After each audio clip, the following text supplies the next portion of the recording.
é um assunto antigo. Os cristãos hebraicos estavam passando por uma grande perseguição do Império Romano, e o autor aos Hebreus escreve esta palavra. O título que eu escolhi, desigrejado, se fosse para escolher hoje, eu colocaria uma mudança. A mudança seria igrejados, quem são? Repetindo, igrejados, quem são? Se fizermos uma definição dos igrejados, logo, aqueles que não estão dentro dessa categoria, podemos considerar sem igreja. Podemos citar a frequência aos cultos. Hoje, não temos uma frequência como eram nas antigas igrejas. Hoje, por exemplo, aqui nós temos uma média de 4 cultos, terça, quinta e domingo 2 cultos, de manhã e à noite. E esporadicamente aos sábados. E o que eu estou falando aqui, aqui tem muitos pastores. Então você que é pastor, você sabe do que eu estou dizendo. São poucos as pessoas que realmente estão entendendo o corpo de Cristo como um organismo, uma entidade híbrida, onde existe o organismo, que é o funcionamento, como Paulo fala muito sobre o corpo humano, e a organização, que é a parte humana. Então, o divino com o humano, assim é a igreja do Senhor. Dentro da igreja do Senhor, o Senhor nos chamou para sermos discípulos. E os discípulos devem ser atuantes, devem ser participativos, devem ter uma frequência, deve ter um funcionamento dentro desse organismo, principalmente a vida espiritual. Quando uma pessoa tem um entendimento da igreja como representante do reino de Deus aqui na terra, a pessoa vai procurar se integrar à igreja. E hoje nós passamos por uma fase que podemos dizer e rotular como a crise do pertencimento. O que é isso? A falta de pertencimento a por exemplo, estamos falando da igreja. Então, a sociedade pós-moderna, depois da queda do Muro de Berlim, 1989, hoje o pertencimento ele pode ser considerado descartável. Eu pertenço a alguma coisa, a uma organização, a uma igreja, até um determinado ponto. Depois desse determinado ponto, eu descarto a igreja. A igreja, para mim, já não tem uma utilidade. Podemos ver muito isso quando pessoas passam por crises, às vezes de doença, às vezes um conflito familiar. E quando a pessoa resolve todas essas circunstâncias que o levam a procurar a Deus, a palavra de Deus, elas simplesmente se descartam a entidade. Então hoje, para muitas pessoas não existe o absoluto, é tudo muito relativo. E nós sabemos que a palavra de Deus, ela não pode ser relativada, ela tem que ser absoluta. Nas suas doutrinas, nos seus dogmas, nos seus chamados axiomas, que são verdades que são inquestionáveis na nossa fé, a encarnação de Cristo, por exemplo, a sua morte, a sua ressurreição, a questão da Trindade. Então são valores absolutos que não podemos querer relativar. Então hoje, devido ao pluralismo dessa sociedade que nós vivemos, existe então esse choque de ideias e eles pregam uma inclusividade de valores que estão totalmente fora da nossa, por exemplo, da Igreja do Senhor, que procura seguir os parâmetros do Senhor. Então, é uma sociedade individualizada, privatizada, como se verifica na pós-modernidade.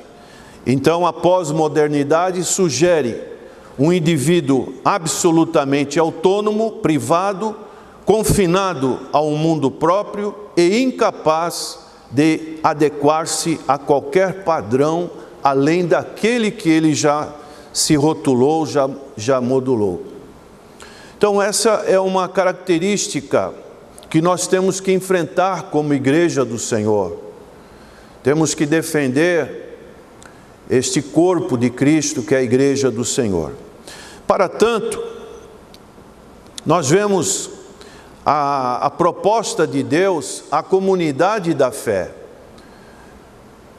Isso tudo começou com Abraão, chamado de Abraão, Gênesis 12, é onde Deus disse: de ti farei uma grande nação e abençoarei todas as famílias da terra. Nós vemos a sequência por Isaac, depois nós vemos a sequência por Jacó, quando Jacó fugitivo do seu irmão Esaú, qual foi a primeira experiência que ele teve? Reclinou a sua cabeça numa pedra e ali ele teve um sonho, os anjos subindo e descendo. E o que ele disse no final? Ele chegou a uma conclusão e afirmou: Betel. O que significa Betel? Casa de Deus. Este lugar é casa de Deus. E o Senhor Jesus Cristo, quando encontrou com meu xará Natanael, o que ele disse para Natanael na conclusão da sua abordagem com ele, quando Natanael ficou admirado que Jesus falou que o conhecia? E aí o Senhor Jesus disse para ele: se você crer, você vai ver os céus abertos e os anjos subindo e descendo. João capítulo 1, verso 51, mostrando a figura da escada que nos leva a Deus, que é a pessoa bendita de nosso Senhor e Salvador Jesus Cristo. Nós vemos na sequência a igreja no deserto, quando o povo de Israel saiu do cativeiro egípcio. Nós vemos a manifestação, o cuidado de Deus para com aquele povo. Nós vemos o cuidado de Deus, a introdução do tabernáculo. E nunca isso ficou individualizado, apesar do sacerdote fazer a maior parte da liturgia, todo o povo participava. Nós vemos a questão do templo de Salomão sendo erguido, todo o povo participando. Nós vemos depois o cuidado de Esdras e de Neemias, do retorno do cativeiro babilônico, na reconstrução da liturgia espiritual, o primeiro princípio, o pilar que Deus exigiu do seu povo quando retornou, que eles tivessem uma vida espiritual. E nós vemos, por exemplo, em Êxodo, capítulo 19, versos 5 e 6, o desejo de Deus para Israel como uma nação para ser reis e sacerdotes diante de todas as outras nações. E no Novo Testamento, nós vemos que em Marcos capítulo 11, o Senhor Jesus fez a declaração que foi dita por Isaías: a minha casa será chamada casa de oração. E aí Podemos citar Atos capítulo 3, quando os discípulos iam para o templo orar. Podemos citar Atos capítulo 6, da instituição dos diáconos no serviço material de servir às mesas. Nós vemos Atos 11, 26, aonde os cristãos em Antioquia foram chamados pela primeira vez, chamados cristãos. E mais adiante, nós vemos Atos 14, a igreja que estava em Licônio, em Psídia, em Antioquia, e várias outras citações da igreja como coletivo. Por exemplo, o apóstolo Paulo, ele escreveu 7 epístolas, 7 cartas às 7 igrejas que ele fundou. Nós vemos Tiago falar, lá em Tiago 5, se está alguém doente, chame os presbíteros da igreja. E nós vemos no final, Apocalipse, no início de Apocalipse, capítulo 3 e capítulo 2, nós vemos as 7 cartas que o Senhor enviou às 7 igrejas. Tudo isso, a igreja foi colocada por Cristo, lá na declaração de Mateus capítulo 16, quando Pedro fez aquela declaração, que tu era o Cristo, o Filho do Deus vivo. E o Senhor Jesus falou sobre esta declaração, sobre esta verdade: eu edificarei a minha igreja, e as portas do inferno não vão prevalecer contra ela. Então, nós fazemos parte de um organismo, não podemos ficar individualizados. No caso da igreja, ela tem a função de levar as boas novas aos perdidos. Paulo fala isso em Romanos 1,16, porque não me envergonho do evangelho, que é poder de Deus para a salvação de todo aquele que crê. Primeiro do judeu, depois do grego. Nós vemos a questão do discipulado, que deve ser feito na igreja, onde as pessoas vão receber os seus primeiros passos na vida cristã. A questão que hoje é muito importante da família. A educação, ela deve vir do lar, mas a igreja, ela tem uma participação muito grande com relação à família, porque ali os padrões morais, os padrões espirituais, eles são dados aos nossos filhos.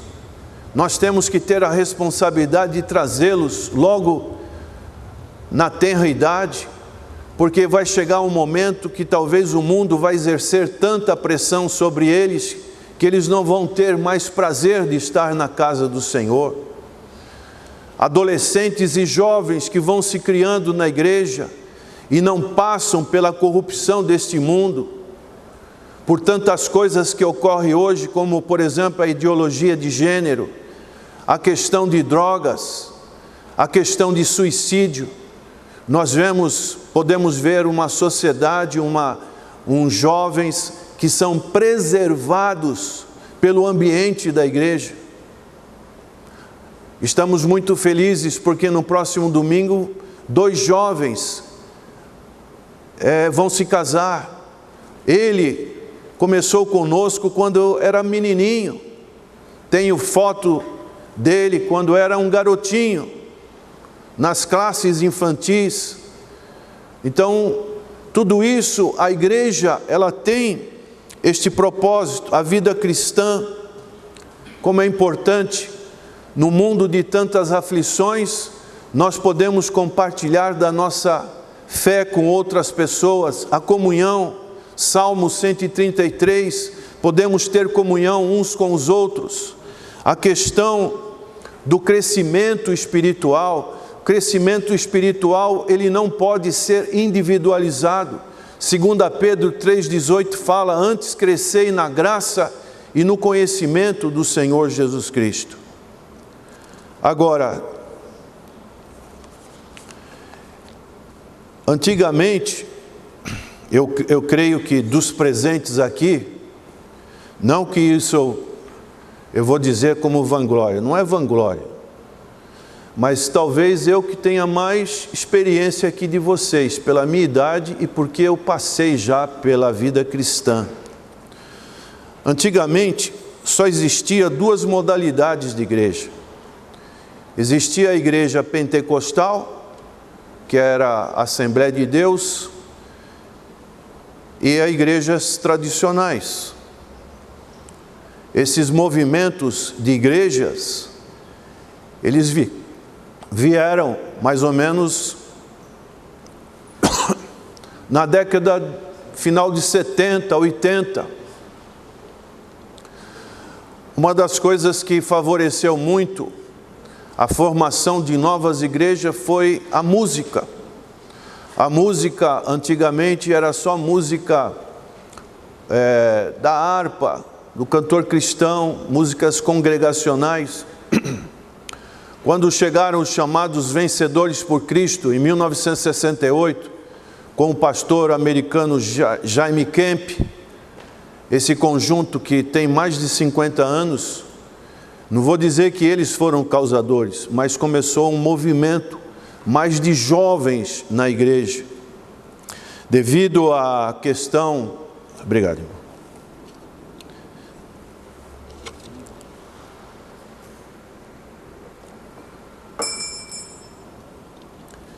Devido à questão, por exemplo, das drogas no mundo hippie, então muitas igrejas foram formadas, trabalhos descontraídos, e dessa contextualização, movimentos, por exemplo, como Roberto McAllister, que foi da Igreja Nova Vida, no Rio, da onde surgiu o movimento neopentecostal, Igreja Universal, Igreja da Graça, vieram desses movimentos. Davi Miranda e Manuel de Melo saíram da Assembleia de Deus, fundaram, por exemplo, a Deus é Amor, Brasil para Cristo, e daí foi formando uma série de outras igrejas. E hoje nós temos uma quantidade enorme, gosto para todo tipo. E uma igreja que eu tive vendo ultimamente, a igreja dos metaleiros. Pessoal todo cheio de piercing, tatuado, som da pesada, balançando a cabeça. Isso já tem. Então tem igreja para todos os gostos. E aí surge mais acentuadamente, questão de 5 anos atrás, aqueles que estão contra a instituição da igreja, dessa organização híbrida. Organismo e organização, então são pessoas que estão fazendo uma espécie de desconstrução dos valores absolutos para valores relativos, achando que podem cultuar a Deus em casa, com os familiares e também com outras pessoas, como por exemplo o movimento Estação da Graça. Mas no final, esses grupos acabam se tornando também uma entidade, uma organização, porque lá eles se reúnem, lá eles têm alguém canta, alguém vai falar a palavra, e quando chega em momentos, por exemplo, como eu já fui convidado a ministrar a ceia, aí esse grupo fica meio desorientado. Parece que é algo tão vulgar, tão banal. Então é um movimento que visa a demolição de valores. É um movimento sem vínculo, fiéis que abriram mão do vínculo com as igrejas por causa de várias insatisfações, por desvios teológicos, desvios escandalosos, no meio, por exemplo, eclesiástico, no meio político, no meio financeiro, lideranças que fizeram várias promessas e essas promessas não foram cumpridas na vida das pessoas. Então isso vai criando esse desapego à instituição igreja, desvio de caráter, malversão dos recursos financeiros da igreja, pessoas que se aproveitam de recursos financeiros da igreja, e quando a bomba estoura, aí as pessoas caem no descrédito da instituição, abuso espiritual, pessoas que querem como que dominar as outras através de uma autoridade espiritual. Você está debaixo da minha autoridade. Lideranças despóticas que usam de tirania contra os membros, acepção de pessoas com base em classe social e em classe econômica, desencantamento com a comunidade da fé, e também podemos incluir dramas pessoais, que às vezes as pessoas convivem umas com as outras dentro da igreja, e esses dramas pessoais e dramas familiares faz com que haja um conflito, e desse conflito a pessoa acha melhor sair da igreja. Então, isso é o que nós temos como experiência. E na história podemos citar movimentos como o montanismo, que uma pessoa chamada Montano, no ano 155, um sacerdote pagão que se converteu ao cristianismo, ele logo foi contra a liderança eclesiástica da igreja.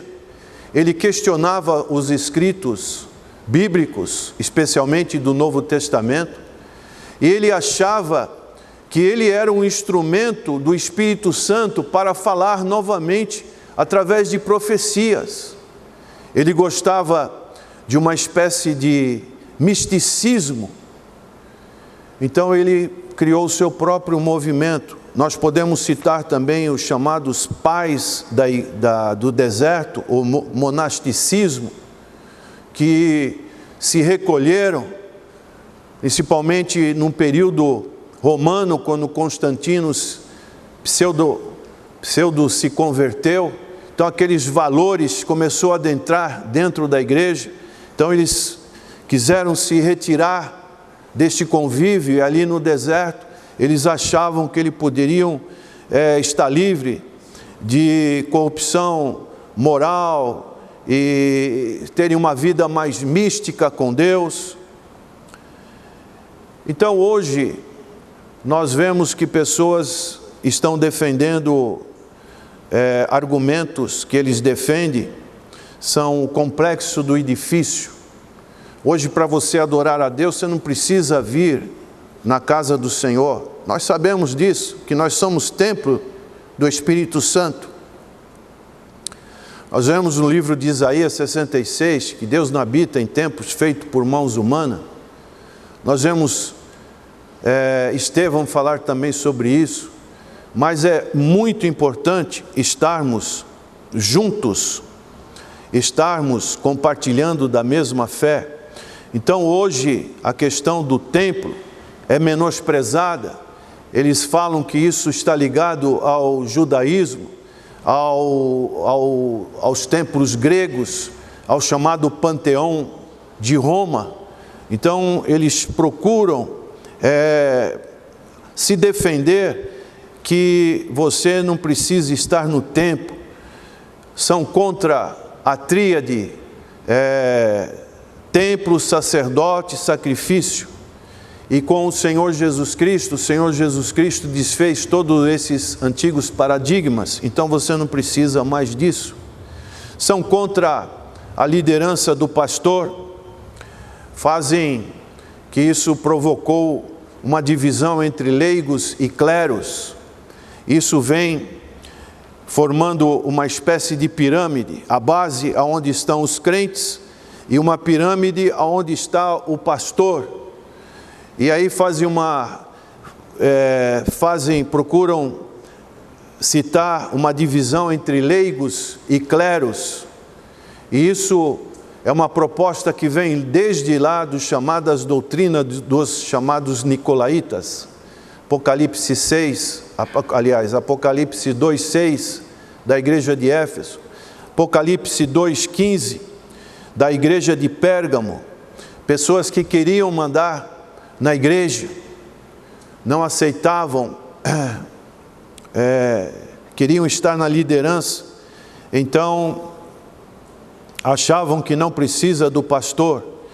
E algumas pessoas utilizam de uma ilustração, dizendo que o pastor é uma grande boca e os crentes são uma orelha pequena que só tem a função de anotar os sermões e depois de contribuir com a igreja, com a bandeja da igreja.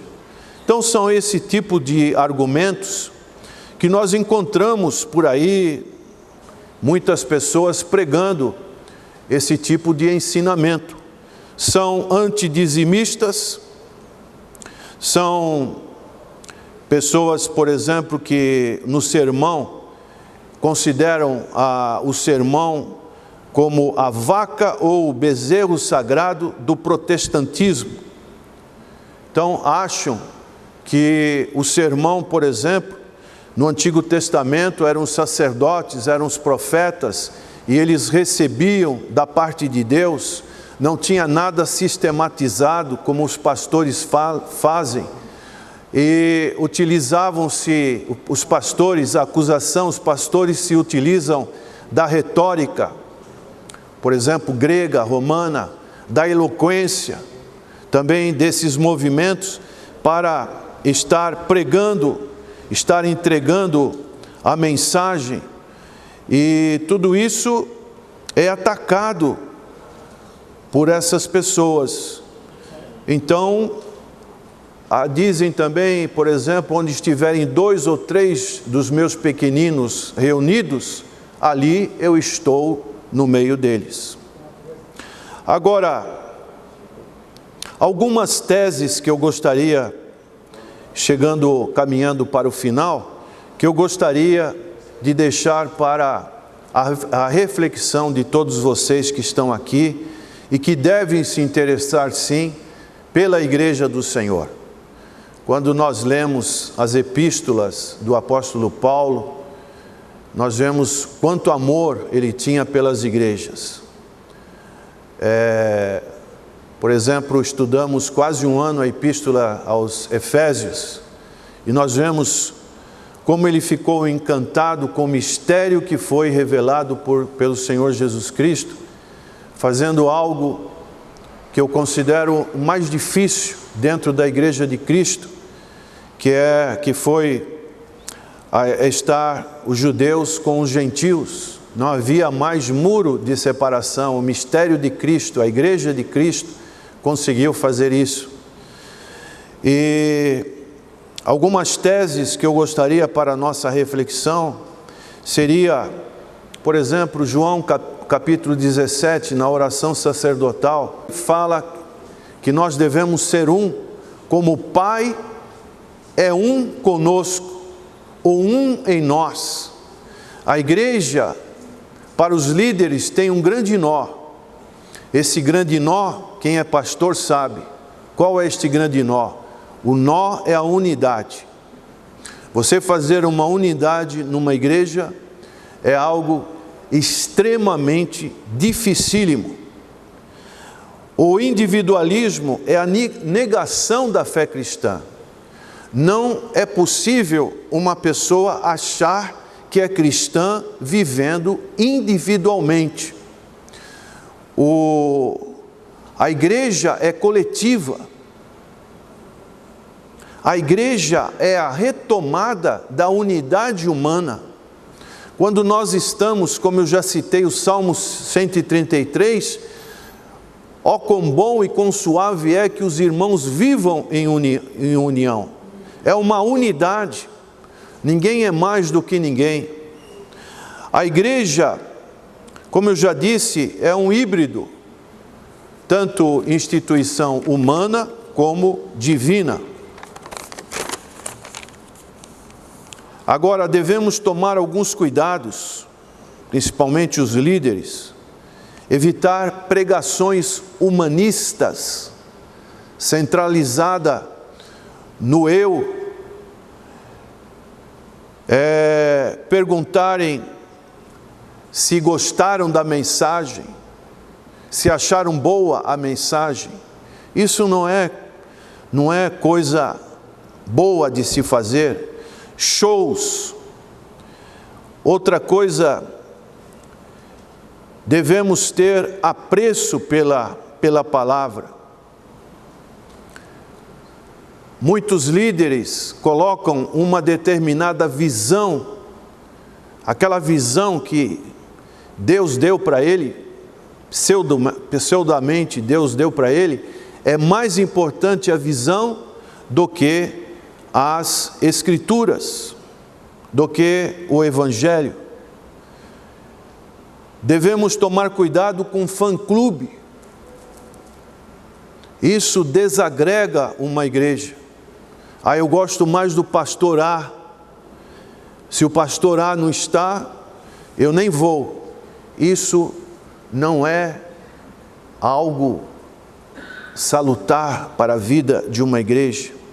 Hoje nós temos a igreja do cliente, o cliente que paga, o cliente, a igreja do rico, do que pode pagar. Hoje, não sei se vocês sabem, mas existe o personal pastor. Já viu isso? Existe o personal train, você contrata uma pessoa para ser o seu treinador, e se você tem muito dinheiro, você contrata, você não precisa ir na igreja, você pode contratar um personal pastor, não sei se o nome está certo, e aquele pastor vai cuidar de você, vai na sua casa, vai ministrar a palavra, vai orar com você, vai te dar toda uma assistência. Existe a igreja do clube. Então muitos acham que a igreja é um clube. Assim como eu pago a joia no clube, assim como eu pago a minha mensalidade no clube, eu tenho meus direitos. Eu quero que a igreja, eu pago o meu dízimo, minhas ofertas, eu tenho direito. Então, a igreja para muitos é como um clube. Existe um desequilíbrio entre o amor de Deus, que podemos amar a Deus, e um desequilíbrio no amor ao próximo.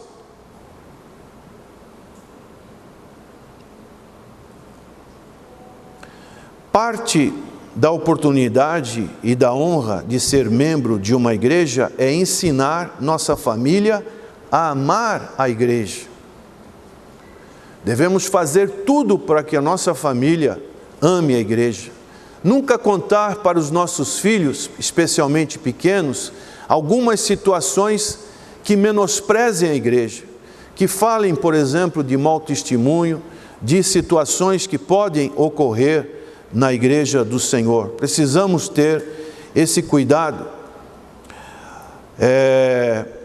Uma outra coisa que eu anotei, a igreja universal, como muitos querem defender, é a igreja local. Não pode excluir uma da outra.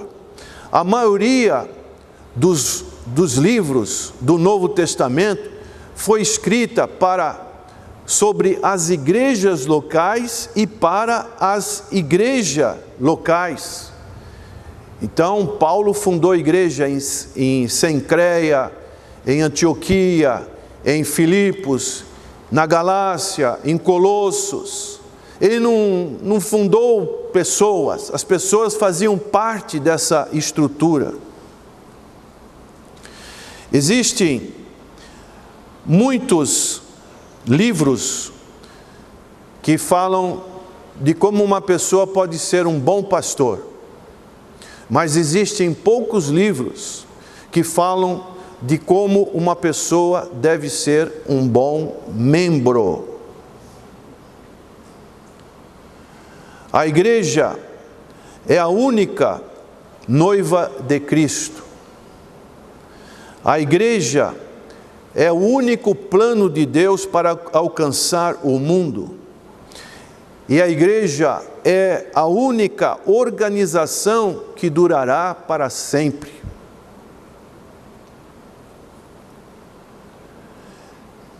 Tom Rainer, ele disse: ser membro da igreja não significa ter direito a receber privilégios. É um privilégio fazer parte de uma igreja. Agora,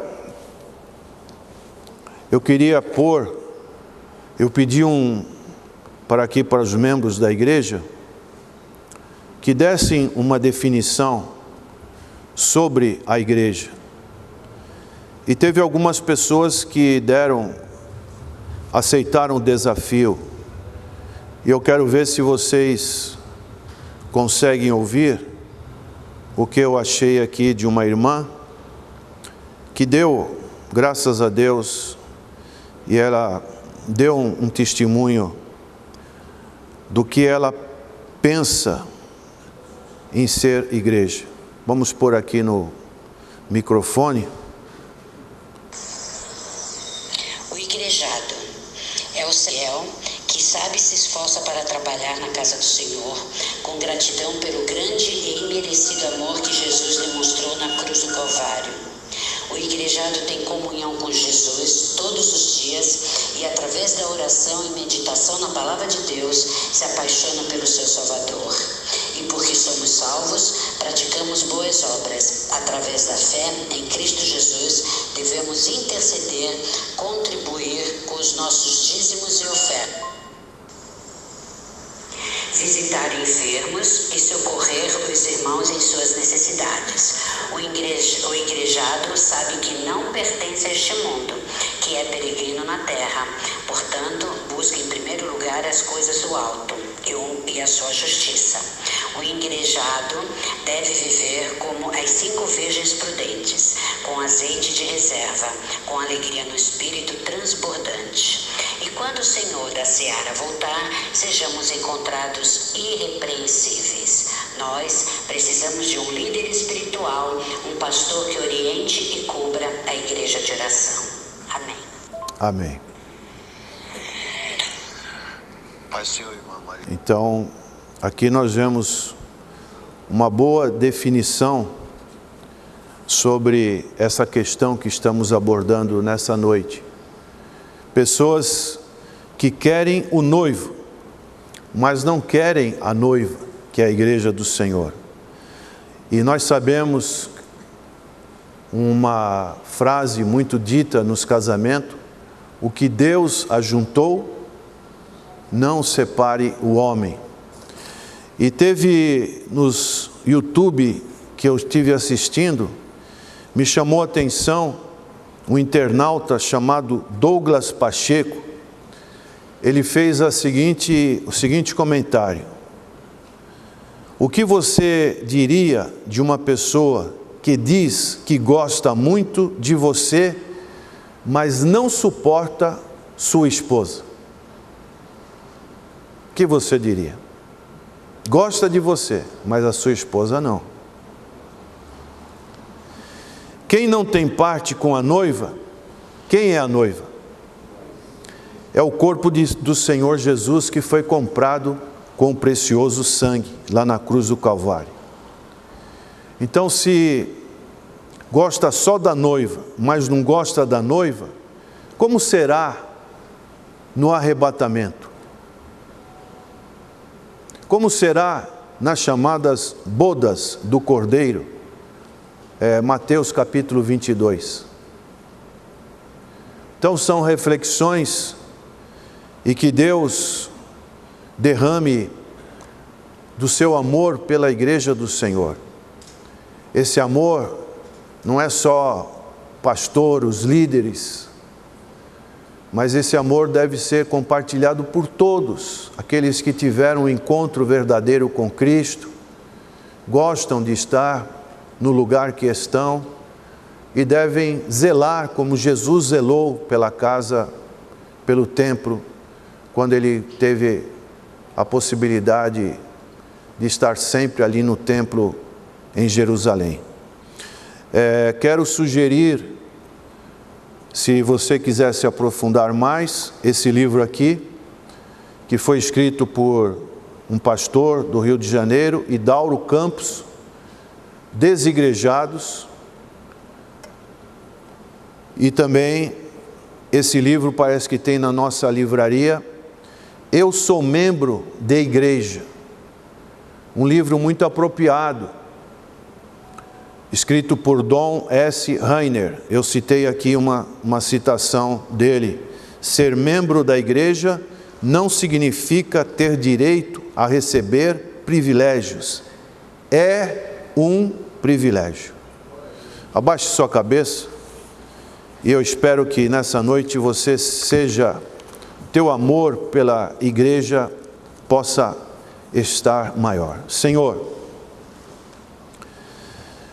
igrejados, quem são?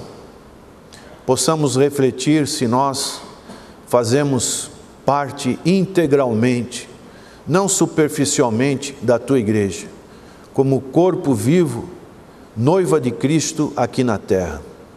Ajuda-nos a compreender este mistério de Cristo. Cristo deu a sua própria vida para que nós pudéssemos exercer a nossa fé conjuntamente com outras pessoas. Nos ajuda nessa missão e que possamos cada vez mais amar ao Senhor e amar a tua igreja. Agradecemos em nome do Senhor Jesus. Amém.